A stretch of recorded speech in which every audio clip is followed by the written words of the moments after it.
Oh, welcome back, and in this episode we're going to do the Mage's Tower. So there's a bunch of cannons that will wreck you, and the whole tower experience is basically dodging these to get to them. And then if we want, we can inject a strength character in to bash them and gain some experience. These are worth 40 XP apiece if you can destroy them. Alright, so first things first, let's do a dash. And go into turn-based mode, and we'll dash. Again, we don't have Longstrider on. We do have it in the party, but we're not running it. And use the speed boots.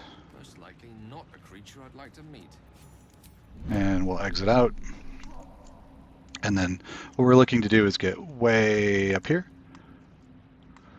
but we don't have a jump that's powerful enough. So we dash, and we dash. What kind of movement is that going to get us? Where are we going to land? So pretty close, but maybe not far enough. We'll jump up onto this ledge, and we'll try that again.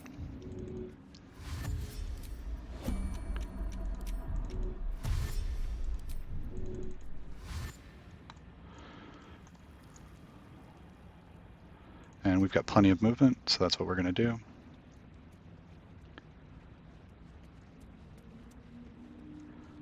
Wizard's Tower is his sanctum. Private place for research, respite. And we'll exit turn-based mode. Wizard's not home. And we're going to jump through this window, and then we're just going to climb down the side.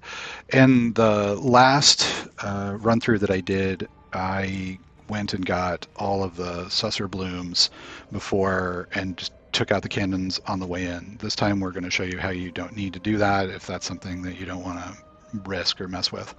So again, we're going to dash, go into turn-based mode, and jump. And we're looking straight down at a cannon. We'll dash again. And we're going to open this door, step right through, and close the door. And at this point we can exit turn-based mode. We do need Feather Fall, unless we want to take a fair bit of damage from these jumps. You could walk down like this one, but this is a pretty far jump.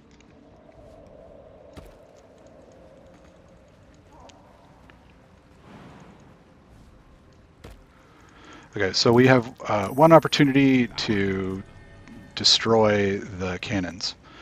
And the issue being that once we turn the tower on, they're going to be off.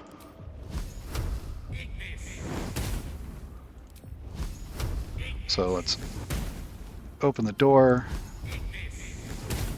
There we go. There's a dig spot here. We might get a prompt when we walk into the susser blades too.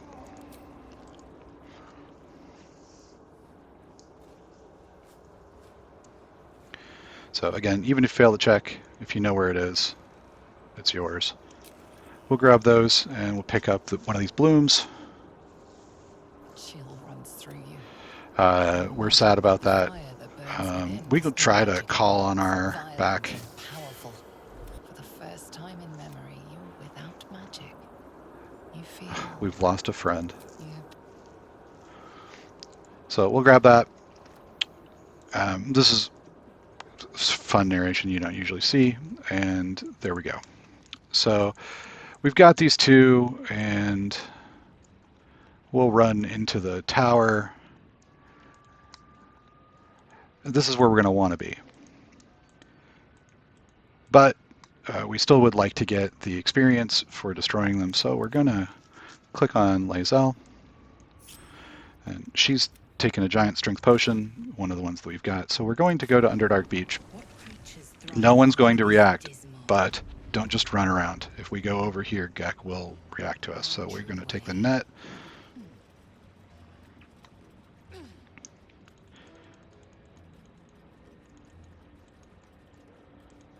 And we'll need a bludgeoning weapon to deal with the towers.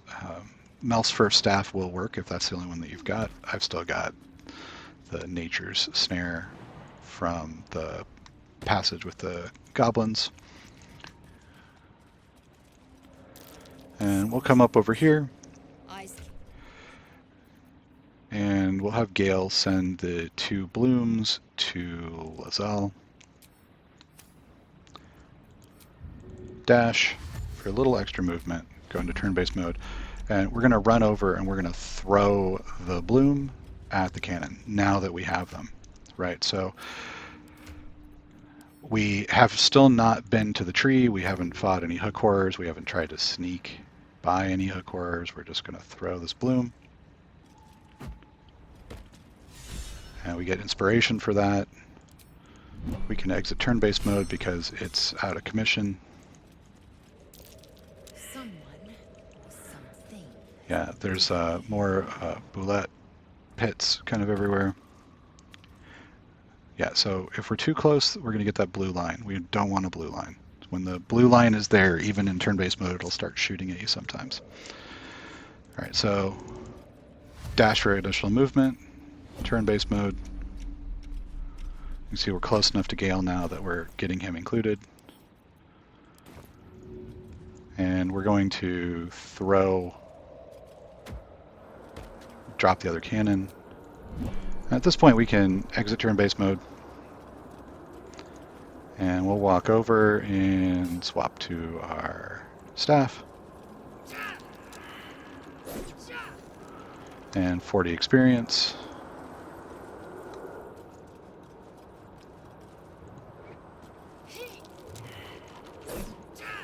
And 40 experience. Now we're going to get the boots of speed from Gale. We're going to want those. So what we're going to do is we're going to pick up the blooms and run with them. So we'll activate dash, go into turn-based mode, pick up a bloom,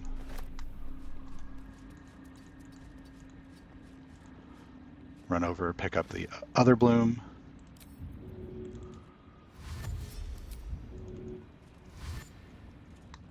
okay, so we've got both of the blooms and we're going to run up to the top of the stairs.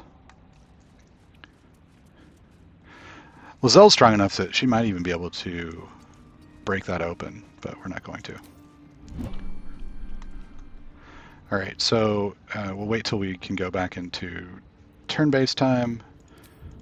We'll do our dash, enter turn-based mode, and we're going to jump inside.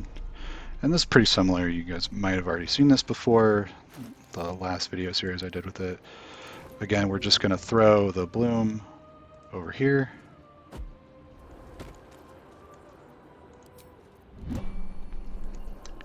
And we'll get a little closer to this one. And we'll get the autosave for being near the door. Go into turn-based mode. Again, just going to run around the corner.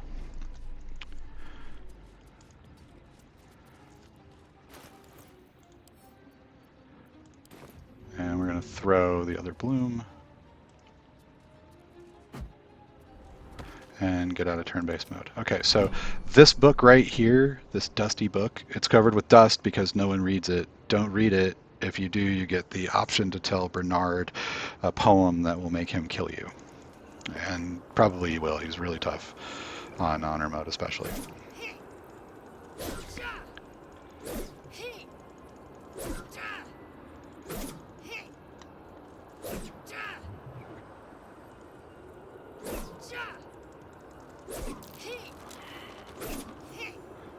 Okay, there's our 40 experience.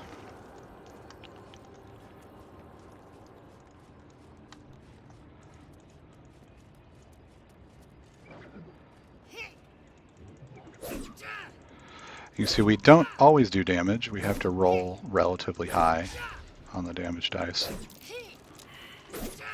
There we go. And there's our 40 experience. Okay, so we will move next to one of the flowers. Dash into turn-based mode. Pick the flower up. Dash again. We're going to head over to the other bloom.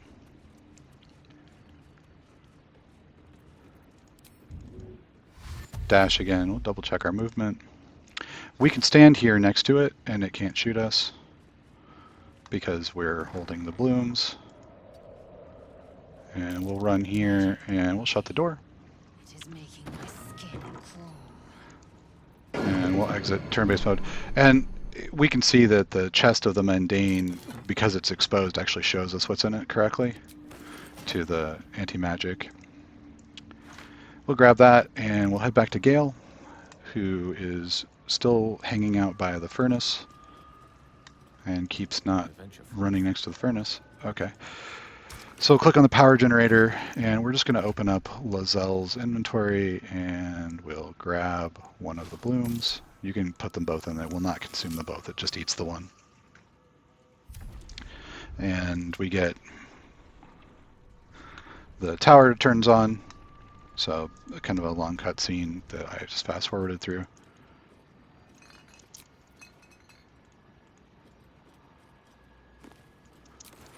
Lots of books in here and other valuable junk. Also one of the first places that you can find some of the upgraded camp clothes and stuff. Not seeing any so far though. So, destitute clothes. Looking good in the destitute clothes, I think. Coming up the stairs, we'll find this chest that has the ammo that does detect thoughts. If you are not inclined to want to use the Celestial Flowers, if you come here and just drop a mage hand, it can open up the lever that opens the basement portal, so you can go get the stuff that you wanted. I don't mind doing the mage tower. It's a pretty good experience. Lots of good stuff inside, and a little bit of like freebie gear if you go all the way to the top. We're going to read the Threadbare book. Threadbare means well read, like it's been used a lot. The binding is bare. So that means that whoever owned the tower was reading that book a lot. It's their favorite book.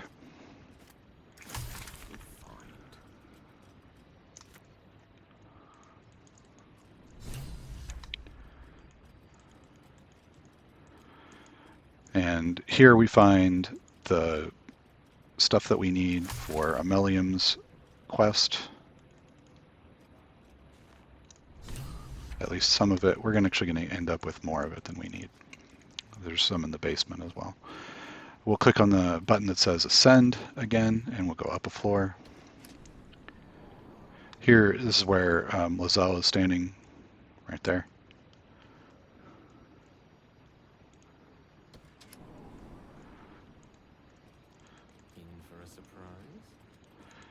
All right, so on this floor there are two Githyanki discs, so we'll pick up the first. This is the translator disc. And these bookshelves have books and scrolls on them. The piles of books on the floor, I feel like never do, but it might just be my luck. Here we've got this engraved Githyanki disc. We'll grab that as well.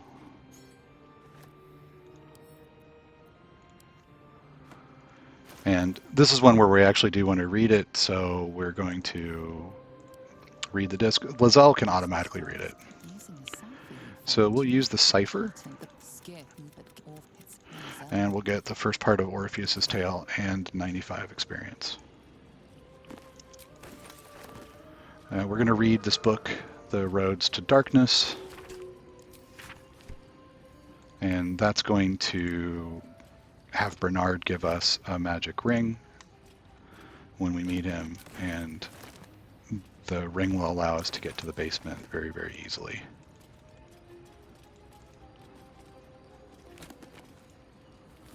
So this whole story is sort of a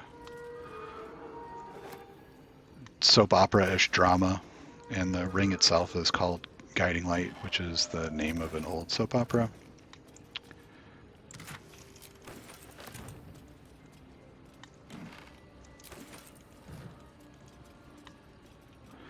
If you got my version of the game, you'll see these occasionally portraits of characters from Divinity Original Sin 2. So this is a portrait of Beast from that game. They're scattered here and there. There was one in the upper room at the Ogres. There was one in Nettie's room and the Druid Grove. Kind of fun they see him there. So we read this in here. This was in the Threadier book. We're going to take that one. And then we'll take this other quote. This is from The Roads to Darkness, and he's going to give us this ring, Guiding Light. Before we use it, we're going to step over next to this guy, and if we take a look, there's a stool here of Hill Giant Strength. And when you sit on it, you become as strong as a Hill Giant. We're going to break it. Look at that. An unconventional weapon, but it might just be an effective one. And it becomes the Club of Hill Giant Strength. We've also leveled. We don't need to use that just yet.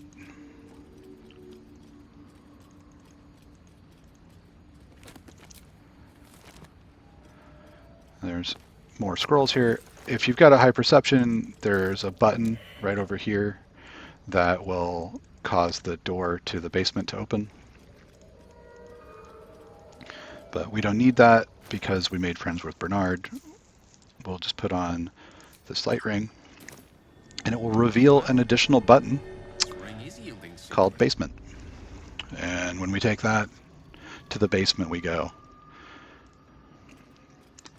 So here we find more spores, more scrolls, more books. There's another basilisk oil. So in theory, if you fought the Spectator and saved the Drow elves that he was turning into statues, or it was turning into statues, and then you killed it so fast that it didn't even have time, some of them might still be statues, and the basilisk oil would unstatue them. And I think there's a Diabolist in Act 3 maybe that might turn you into stone, maybe, or gold.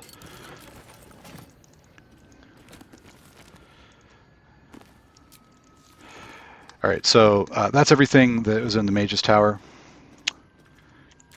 Let's go ahead and head back to the Myconid colony. And we're going to want a Starion here as well.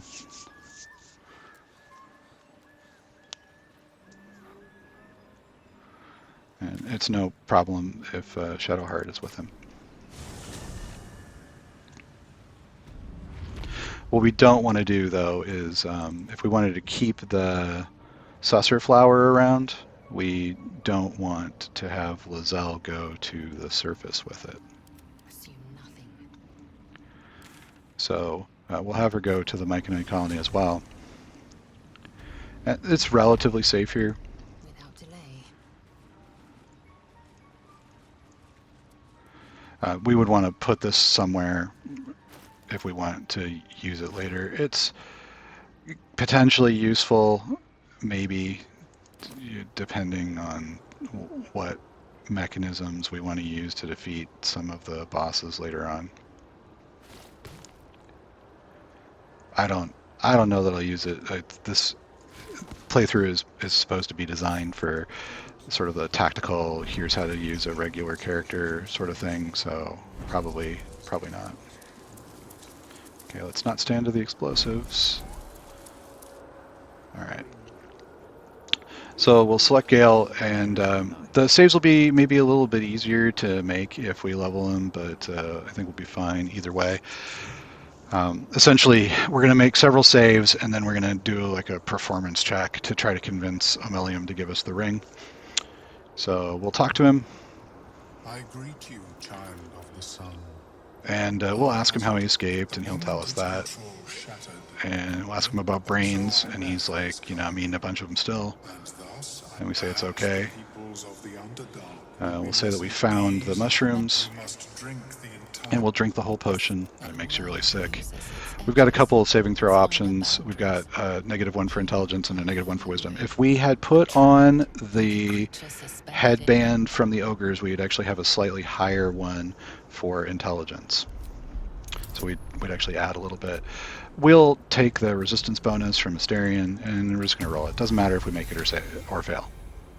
a few sparks that fear pierces And your again, we'll blood just take a like look. We've ice. got a -1, a -1, and a -1, so it doesn't really matter which one we pick. We'll just pick one.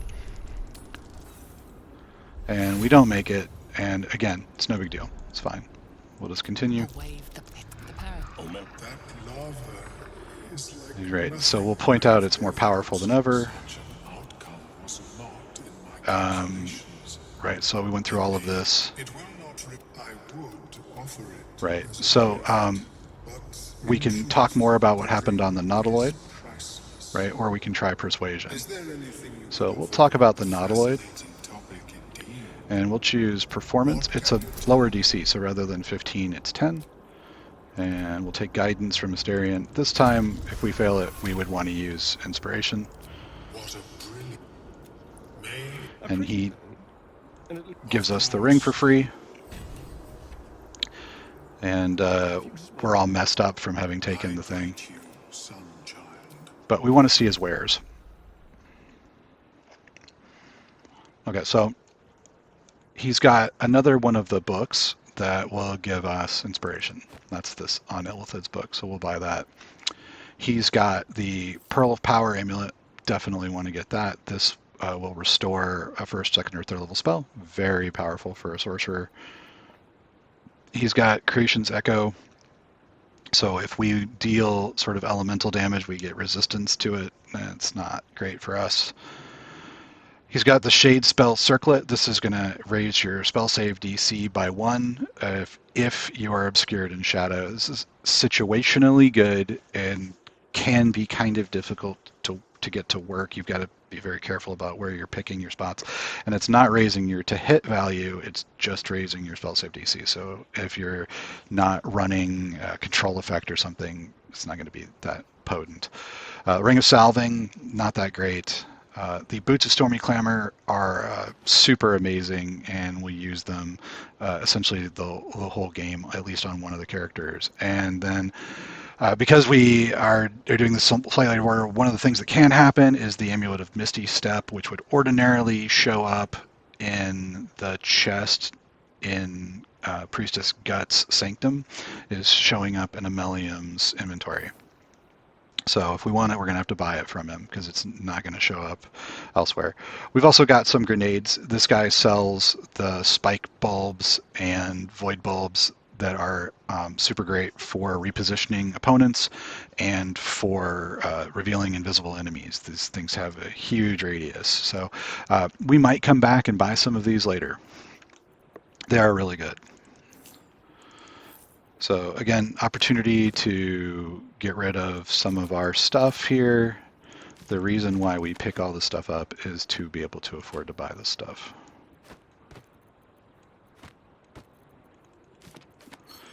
And once you've read about the Prince of the Comet, you don't need to keep this stuff.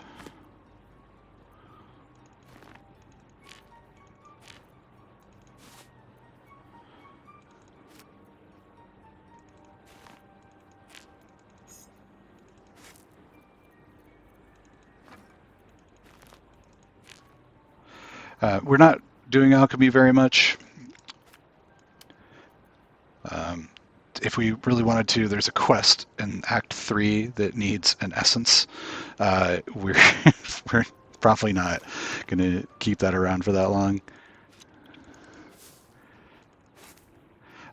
Water's actually not too terrible, so there are parts of the game where we might want to get opponents wet. And we'll get rid of this. We'll get rid of the soul coins. Those are Karlach specific, and we're not planning on recruiting Karlach. Don't need dark vision. We'll never cast Crown of Madness, or Color Spray, or Bestow Curse.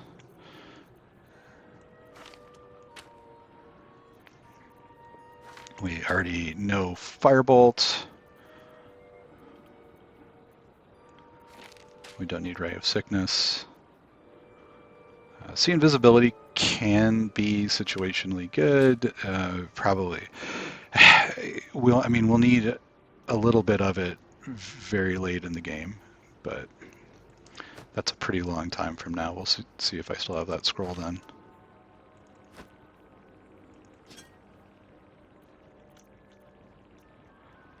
And we don't need that. We just bought this. Send that to camp. And that looks pretty good. So we made it out of there with still a little bit of gold, which is good because we'll need some when we get to the Goblin Village. All right, so I'm going to cap this video here, and I will catch you in the next one. As always, thank you very much for watching.